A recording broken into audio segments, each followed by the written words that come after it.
Bueno, muchas gracias a todos los asistentes y para mí es una oportunidad el poder estar hoy aquí hablando.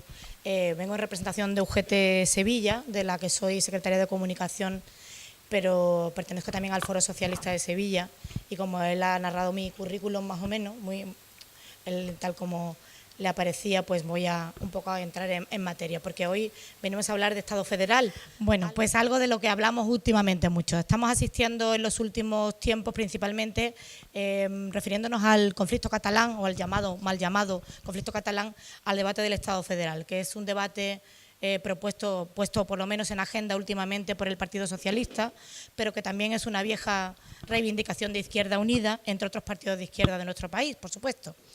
Antes de entrar en materia, convendría distinguir, yo sí que voy a contestar un poco quizá a las preguntas que él ha lanzado primero, pero yo querría distinguir en el sistema federal del confederal, porque creo que ahora en los medios de comunicación, sobre todo, estamos dando lugar a que se produzca mucho lío en cuanto a la información que nosotros vamos produciendo.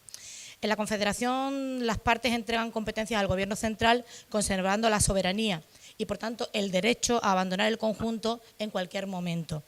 Es el caso de la Unión Europea, que es una confederación de estados soberanos, en el que estáis viendo, además, comprobando que Inglaterra se quiere también marchar, y en un sistema federal, en cambio, los territorios se juntan en un agregado al que entregan su soberanía. Se pacta un reparto de competencias y se renuncia al derecho a la secesión, a menos que éste sea concedido por la Unión. Los Estados Unidos de América, haciendo eco de lo que él preguntaba, son el ejemplo más conocido por todos como la llamada federación. Las confederaciones surgen por la integración de estados y las federaciones por la evolución de una confederación. Esto es al menos en teoría, caso de Canadá o por constitución, que así lo defienda, como por ejemplo la ley fundamental de Bonn para Alemania, que por poner algunos ejemplos que conocemos todos. Es cierto que en España los estatutos de autonomía son leyes orgánicas que han sido aprobadas por las Cortes Generales y no son constituciones propiamente redactadas y aprobadas por las regiones o comunidades autónomas, como es propio de un sistema federal. Pero en opinión de muchos autores, la instauración en nuestro país de este modelo no tendría que conllevar demasiados cambios. Importantes al menos, es decir, su puesta en marcha entra dentro de lo posible sin que veamos demasiados cambios en el actual modelo que tenemos. España ya está vertebrada como una federación de territorios autónomos que están todos unidos en una misma nación, pero para que España fuese un Estado federal auténtico, tendría que disfrutar de un Senado que cumpliera el papel de una verdadera Cámara territorial. Actualmente solo una quinta parte de los miembros de nuestra Cámara Alta, concretamente son 58 de los 266 de los que consta, han sido elegidos por los parlamentos autonómicos. Además de la necesaria reforma constitucional para que pudiera pasar a ser un Estado federal, sería ineludible el pacto fiscal o cuando menos una modificación sustancial del régimen de financiación de las actuales comunidades autónomas. Y seguramente tendrían que cambiar el modelo en que tenemos articulada la Administración de Justicia. Eso serían los mínimos cambios. Habría que producir otros, pero esos serían los mínimos. Pero uno de los males entendidos que nosotros mismos vamos extendiendo, no digo nosotros los periodistas, también, pero principalmente los políticos, que existen acerca del sistema federal, es que en él las partes gozan del derecho a la autodeterminación, que permitiría a uno de los territorios federados abandonar la Unión cuando así lo decidiese, algo que es solo propio de las confederaciones. Está pasando en el caso catalán, pasó anteriormente también en el caso vasco, con el llamado Plan Ibarretxe, que murió ahí en ese caso. Y en este sentido la confusión seguramente interesada, sin embargo, la realidad dice que se crea el Estado federal. Cuando se crea el Estado federal, la Unión es algo irrevocable. Vamos a seguir con el ejemplo americano. Casi todos lo conocemos sobradamente y por eso lo traigo como ejemplo. La guerra de secesión de Estados Unidos estalló cuando los estados del sur se autoproclamaron confederados y decidieron romper unilateralmente la Unión. En el modelo federal, la soberanía reside en la federación, en el conjunto, que podrán permitir o no a una de sus partes decidir si quiere permanecer en él o si en algún momento quiere abandonarlo. El derecho de autodeterminación que provoca tantos titulares, tantos minutos de radio últimamente, tantos minutos de televisión y tantos debates, es un concepto que se creó para permitir la emancipación de las colonias. No es propio de un sistema federal, sin embargo. La cuestión para el debate posterior, que dejamos ya aquí abierto, es que habría que plantearse ante la posibilidad de instaurar un modelo así. Y además es claro, ¿para qué iba a querer alguien un sistema federal que recogiese el derecho de autodeterminación con otra causa distinta que la de separarse? Pues bien, cuando el PSOE plantea el federalismo, está proponiendo una reforma constitucional que aclare y ordene el reparto de competencias entre Estado y comunidades autónomas. Con esta propuesta se perseguía básicamente racionalizar el modelo. ¿Cuáles son las ventajas de la implantación del federalismo? Pues podría suponer una oportunidad para aclarar el desorden competencial que recoge la Constitución española. Aumentaría la transparencia y contribuiría las responsabilidades de cada parte. Pero además este cambio de sistema también podría servir para evitar las duplicidades en la gestión de las administraciones nacionales y regionales. En resumen, estaríamos hablando de un sistema de poder que estaría descentralizado, en el que las diferentes autonomías tendrían aún más independencia que en la actualidad, pero que deben obedecer a una Constitución federal, en la que se establece cómo se distribuyen las competencias de las instituciones centrales y las territoriales. Esto sería una evolución del actual modelo de las autonomías, más o menos. El Partido Socialista lleva años debatiendo sobre la España federal como forma de integrar a los nacionalismos. A esta propuesta se unen organizaciones federalistas, de izquierda, evidentemente, y una larguísima lista de intelectuales, de artistas, también sindicatos, también el sindicato que yo represento hoy. Pero ¿cómo sería un Estado federal? ¿Cómo se organizaría? ¿Sería la solución de las tensiones que atenazan a nuestro país en estos momentos o solo agravaría la solución? Ya que no contentaría a nadie. Estas son algunas de las preguntas. Yo me voy a centrar en dónde estaría el poder en el Estado federal. Y empiezo contestando que el poder estaría en las diferentes cámaras federales, una por Estado y luego en el Senado. En la actualidad la Cámara Alta es percibida como un cementerio de elefantes al que van a parar hartos ministros, hartos cargos que en su momento tuvieron relevancia, pero que en estos momentos están ya completamente amortizados. La verdadera acción está en el Congreso de los Diputados. En una España federal las tornas cambiarían. El Senado sería la Cámara en la que se discutieran sobre todo las discusiones importantes. En esta institución cada comunidad estaría representada y en ella se debaterían las leyes generales. Pues en este nuevo escenario del Estado central, el Estado central tendría pues, cosas que no se pueden transferir, como es la defensa nacional, como es la política exterior, la garantía de los derechos básicos, las relaciones con la Unión Europea. Estas serían algunas de las cuestiones que deberían cargarse el Estado central y que no podrían ser discutidas en su caso por las autonomías. En cuanto a las competencias de las comunidades autónomas, seguimos con el ejemplo de Estados Unidos porque es gráfico y en Estados Unidos los diferentes estados disponen de leyes penales diferentes. Así un mismo crimen puede suponer la pena de muerte en Florida, pero no lo supone en otro sitio que tiene otro modelo como es, por ejemplo, Nueva York. La carga fiscal es mucho menor en Alaska que en Maryland. Pero en España, en la España federal que se está planteando, es difícil que se produzcan estas diferencias. Simplemente porque nos encontramos bajo el paraguas de la Unión Europea, que otorga unos escasos márgenes de maniobra a los estados en cuestiones fiscales y económicas, como ya todos estamos viendo y como ya todos estamos padeciendo.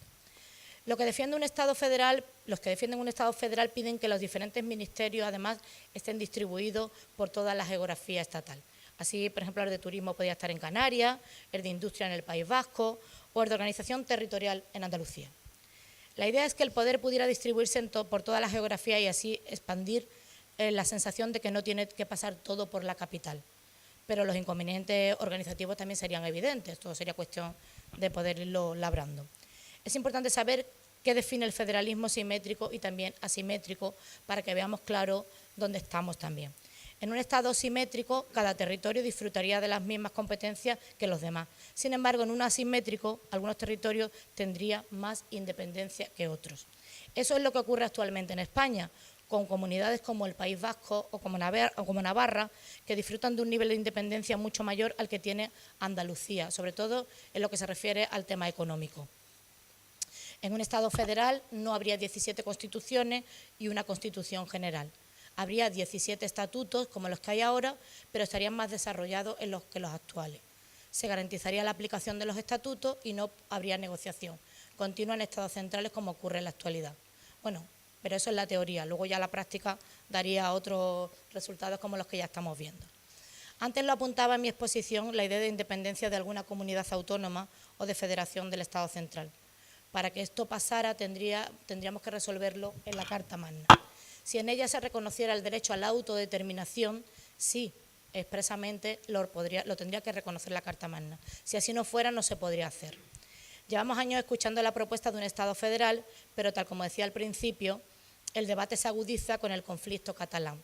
No me gustaba mucho denominarlo conflicto catalán, me parece que deberíamos de alejar de palabras malsonantes, pero tal el momento en el que estamos en los últimos tiempos ante un conflicto que nos parece ya cada día más de imposible solución. Cataluña es hoy uno de los sujetos políticos no estatales llamados naciones, sin Estado, con mayor nivel de autogobierno de toda Europa, gracias a la Constitución española de 1978 y a los Estatutos de Autonomía del 79 y del 2006. La concepción de España como nación de naciones nos fortalece a todos.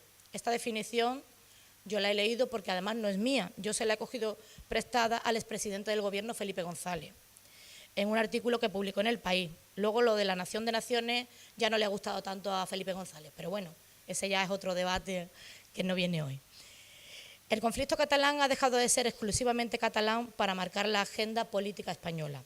El problema que en estos momentos afecta a España no radica en la Constitución española, que durante más de 3 décadas ha sido un texto incluyente de la diversidad y ha permitido el desarrollo de un proceso federalizador en la configuración del Estado de las Autonomías, aunque el redactado no lo ponga expresamente. Pero seguramente de esto, de lo que es el redactado, ya hablará mi compañero Rafa Zafra, que es jurista y lo conoce mucho mejor que yo se lo he dejado a él, y tampoco radica en el estatuto. El problema sigue estando, por un lado, en la resistencia del PP a reconocer la diversidad de España y, por otro, en la obstinación de los sectores catalanes que quieren la independencia, que entienden que el marco constitucional ya no les sirve. Y es evidente que la falta de decisión del Gobierno del PP para entender lo que sucede en Cataluña y la falta de interés de los independentistas por entenderse han dado como resultado un conflicto que no imaginábamos hace unos años y que tiene poco, al menos se le ve poquita solución que no sea distinta a la del Estado federal. Las responsabilidades políticas de esta situación, en mi opinión, están repartidas, aunque en distintas proporciones, obviamente. No todos tienen la misma culpa, porque no todos están gobernando. Y en todo este marco federal, ¿qué opinamos desde la Unión General de los Trabajadores?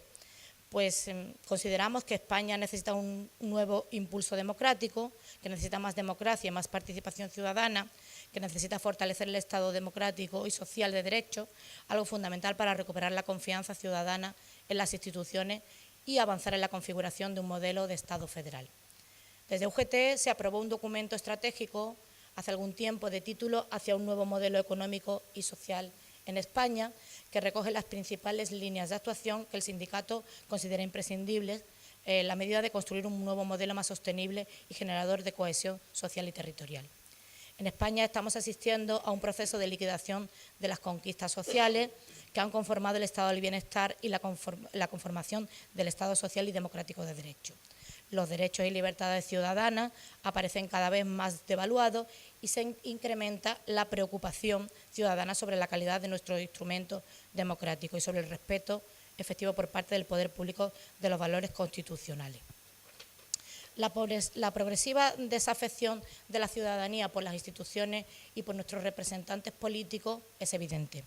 Los barómetros del CIS de los últimos años nos lo van marcando, cómo va creciendo el despego de los ciudadanos hacia la política y también hacia los partidos políticos. La corrupción, el fraude que existe en España ocupa el segundo lugar entre los problemas más importantes de España, solo por detrás del paro y de los políticos, los partidos políticos y la política en general, que ocupa el cuarto lugar en el nivel de preocupaciones. Diremos que el 80% de la situación política del país es mala o muy mala y muchos ciudadanos piensan que toda esta situación que es muy mala va a ir a peor. España necesita un nuevo impulso democrático para fortalecer las instituciones y renovar la confianza en la política. Y eso pasa por una mayor implicación en la toma de decisiones que le afectan. UGT rechaza el recorte sistemático y permanente de derechos políticos y ciudadanos que desarrolla el Gobierno: libertad de expresión, libertad de reunión, de manifestación y de huelga, el acceso a la administración de justicia o los derechos sexuales y reproductivos. Mientras se fomenta la percepción de que la justicia no es igual para todos, en un país donde la corrupción se percibe como muy generalizada y también se percibe como algo impune. Se suceden las iniciativas legislativas regresivas, como ha sucedido con la reforma de los códigos penal, la de la seguridad ciudadana y la de la seguridad privada, pues no tiene otra alternativa el Gobierno que responder a la protesta y demanda ciudadana con la represión pública. Por tanto, es necesario actuar para garantizar los derechos fundamentales de la ciudadanía, que los está viendo además amenazados por las decisiones regresivas y unilaterales del Gobierno del Partido Popular. Ante esto, para la Unión General de los Trabajadores, solo cabe una respuesta: más democracia, más participación.